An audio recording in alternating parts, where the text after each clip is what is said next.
It is time for us to bring in Pat Pagano and get a look at the forecast. Good morning there, Pat. Good morning, and how are you?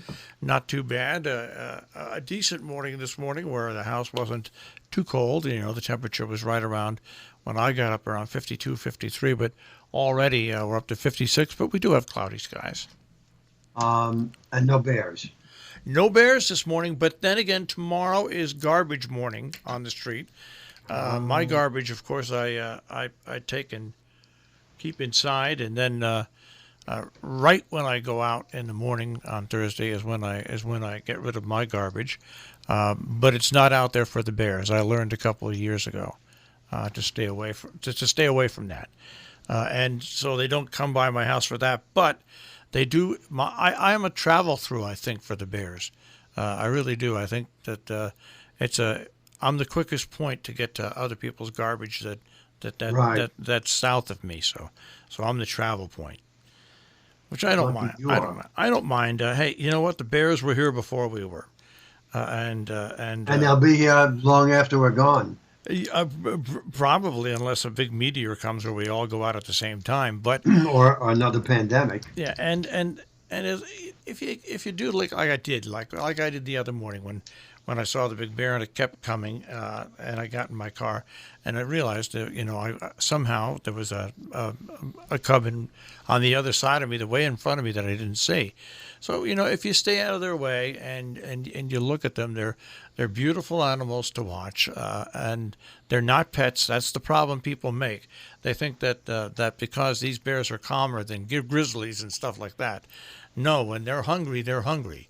And if and if you happen to be a slow person and you happen to be agitating them or bothering their cubs, they'll attack you. And occasionally, Especially the Cubs, right? yeah, and occasionally they will go after, like, if you've got animals on your property, a farm. Occasionally, that happens, but I don't know of any human encounter that's turned out bad yet in our area. Not that it won't happen, but people just have to be smart about bears, and once you are, you learn to live with them in nature. That's it. You know. Huh? I agree with you. And, well, there's bear up at the lake.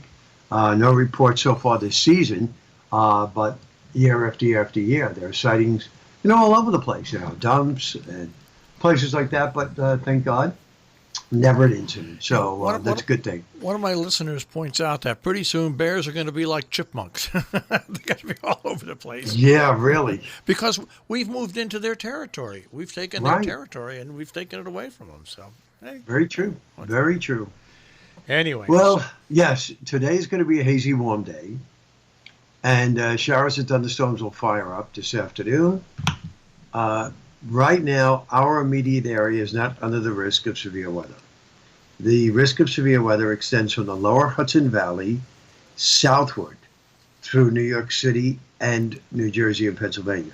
In fact, New York City is in an enhanced risk of severe weather today. So that's good and bad. I guess it's bad because we don't need severe thunderstorms with damage and stuff like that. But in another way, it could sort of put a lid on any kind of violent protesting and looting by early this evening. They don't do it early in the evening. They do it at late Good at night. late. Yeah, I don't know how things were last night. I think it was. haven't had. Did you hear how things were? I think it was better. I always said, and I'm not against curfews. Every once in a while, curfews are needed. If you put like a curfew on in the evening, whenever it gets dark, around dark time, so that gives people like a 15 to 20 minute, like if you set it for like 8 o'clock. You allow people 15 minutes before to get out and 15 minutes after. But if you're a protester and there's a curfew, you've already done your protesting, and so you're not going to go out at night. Then the looters go out. Where that went haywire was the other day when the president decided to push all those peaceful protesters during the day because he wanted to walk to the church. Yeah. And that was horrible. That was horrible. Boy, there was some really, really tremendous amount of what can I say, backlash from that. I mean, including from his own party. His own party and the people and the church itself. But anyways, Yeah. but you know, if protesters can't be off the street by the time it gets dark, then they're not really protesters. Then it gets a little antsy there. So I think anybody out after a curfew has got to be taken into custody, and you know, just like you would be in a protest if you're arrested, if you chain yourself to somebody's office and because you know it's social protest. But then the looters and stuff would all be exposed. They'd all be exposed, and those people you deal with more harshly. So that's just my I take. totally agree. Yeah, I totally agree. There's a difference, as our governor said, there's a difference between protesters and looters. How do you like the way Cuomo went after De Blasio I yesterday? can't believe it. He said he could be replaced. Yes, well, they didn't do a very good. They weren't very well prepared, and somebody from Catskill up here was arrested for throwing a firebomb. Can you imagine taking a firebomb? Now I know there's police brutality. We know that. We know there's a certain amount of road cops and we have to root them out.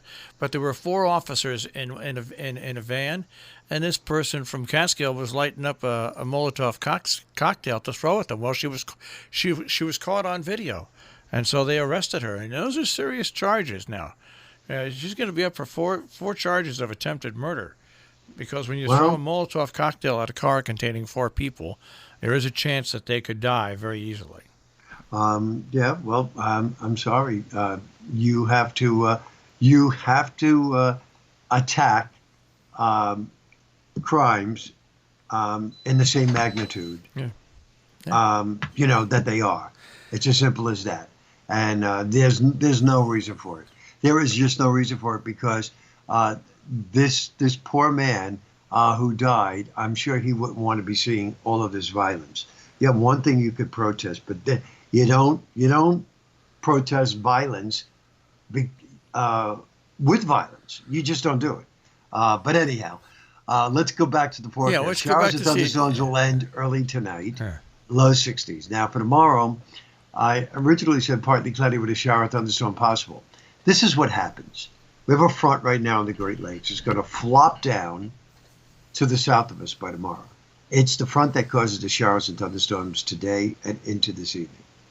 And then it stays just to the south of us tomorrow. I think from the front south, which would include like New Jersey, Pennsylvania, they're going to be on the humid side tomorrow, and they may have a shower or thunderstorm. But because we're on the north side of it, we may just be partly sunny and a little less humid, but warm, mid-80s.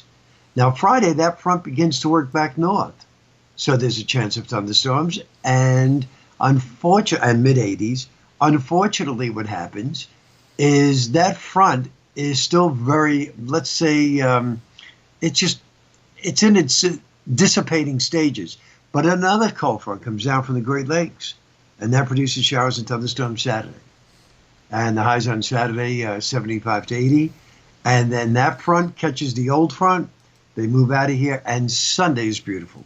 Mid-70s, low humidity with sunshine. So Sunday is definitely the better of the 2 days this weekend. But Saturday doesn't sound as going to be that bad, right? You know, it depends. Here we go with timing again. If the front would have moved through by noontime, we could get rid of the showers in the afternoon and the sun could begin to come out.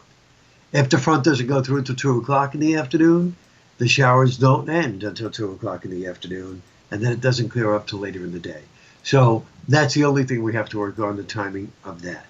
But as far as Cristobal, tropical storm, 60-mile-per-hour winds in the Bay of Campeche. Right now, just meandering around. Here's the problem with him. We know he's going to move on land into Mexico. How far inland? The further inland he goes, the more weakening. Less inland he goes, not as much weakening. And then it emerges out into the Gulf of Mexico, and by that time it begins to move steadily northwestward. So we're still thinking Louisiana is the target. And how intense the storm will be when it makes landfall sometime later Sunday, still questionable. The Hurricane Center keeps it at a tropical storm. but that does not mean that that's correct. It could, I mean, the waters of the Gulf are warm. However, it could be contradicted by what we call shear aloft. Strong winds aloft could sort of just, give the hurricane a buzz cut, which we all could use right now, a buzz cut. And if that's the case, then the storm, the engine of the hurricane is not able to build up and throw out all that warm air above it and not intensify. So there's a lot of questions there. But two of my friends that I met on the cruise last year, they go from Puerto Vallarta to New Orleans each year. Puerto Vallarta in the wintertime, New Orleans in the summertime. So I emailed them yesterday, and they have contingent plans to stay with friends in Memphis, which is 6.5 hours away, should any hurricane threaten the area. So I'm going to be keeping them posted because they are right in New Orleans. So I'll keep them posted. I'll keep you posted. And we take a deep breath. And how about that? There's a lot of weather, for June 3rd. Well, you had a calm period there for a while where all you had to do was put up cloudy and rainy. Yeah, that's true.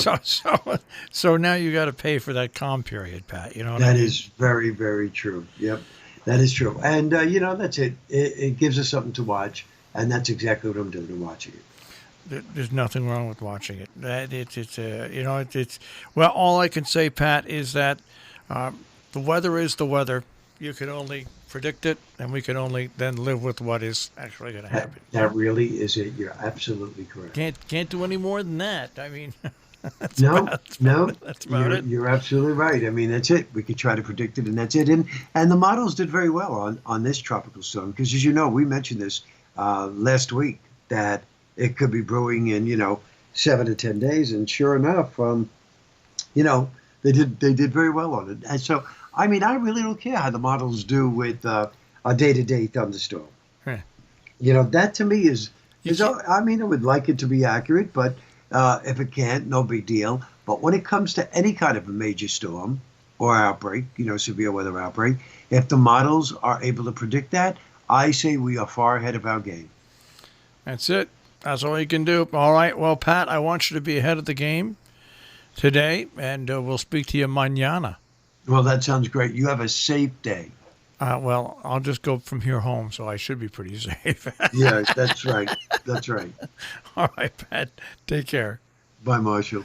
Pat Pagano and the Weather Center this morning here on Robin Hood Radio with a check on our tri-state forecast.